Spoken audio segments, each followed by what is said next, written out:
It's UVM Newsday with Abby Parker and Luke Gajewski, directed by Melissa Raven. Good afternoon, UVM. I'm Luke Gajewski. And I'm Abby Parker. And here's what happened at UVM this week. With over 170 SGA-recognized clubs at UVM, it's inevitable that some will fall to the wayside. And that's where the Student Activities Committee comes in. This week, Student Activities, with the support of the Student Government Senate, decided to de-recognize the International Relations Club as well as the Gluten-Free Club, after they failed to keep up with SGA standards. When asked for comment, Chair Adam Kaufman said, "No one enjoys the de-recognition process, but sometimes it has to be done." It's too bad we're losing another club. Yeah, but we'll gain more with that, and hopefully people like our director, Melissa, will find new guidance in where to find their gluten-free food. That would be fantastic, Yeah, wouldn't it? It would. This past weekend, UVM hockey had its biggest game of the season against the first-ranked Boston College Eagles. Friday night, the Catamounts donned pink jerseys to partake in the Hockey East Skiing Strides Against Breast Cancer initiative. After the game, the jerseys were auctioned off with all proceeds going to the Vermont Cancer Center. This fundraiser has gathered over $230,000 for breast cancer charities league-wide. Despite the Catamounts outshooting the Eagles Friday night, BC capitalized on their opportunities and won 4-3, breaking the Catamounts' 3-game win streak. Saturday night was another physical battle. The Catamounts came out strong in the first period, but the Eagles took an early 2-0 lead after scoring 2 goals in the waning minutes of the first period. With these losses, the Catamounts dropped to 15-11-3 and are currently tied for 7th place in the America East. This weekend, the Catamounts head down to take on last-place Merrimack Warriors for a 2-game series. It's too bad. We always want them to beat those big teams, just like when we played Duke in basketball. But what are you going to do? Yeah, it was a good game, though. Yeah, I heard it was great. I had a conflict of interest. Timing.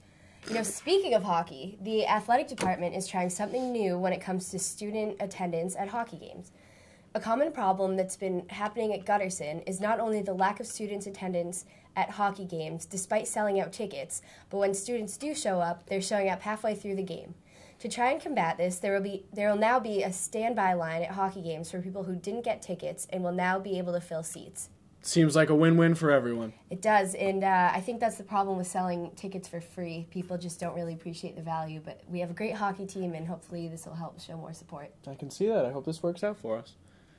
This Friday at 5 p.m., Burton headquarters will be hosting its 3rd annual College Rail Jam. The Bash at the Stash will be showcasing Burlington's best college snowboarders, as well as having a barbecue for all. UVM's own snowboard team will be there competing as well. There'll be prizes for the competitors and giveaways for the crowds.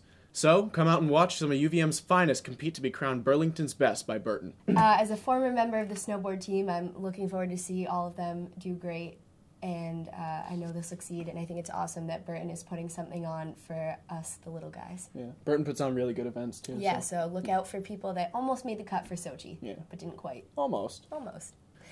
With our sister media outlet, The Water Tower, struggling financially and in jeopardy of being disbanded altogether, we at UVMtv put together a little video to help save The Water Tower.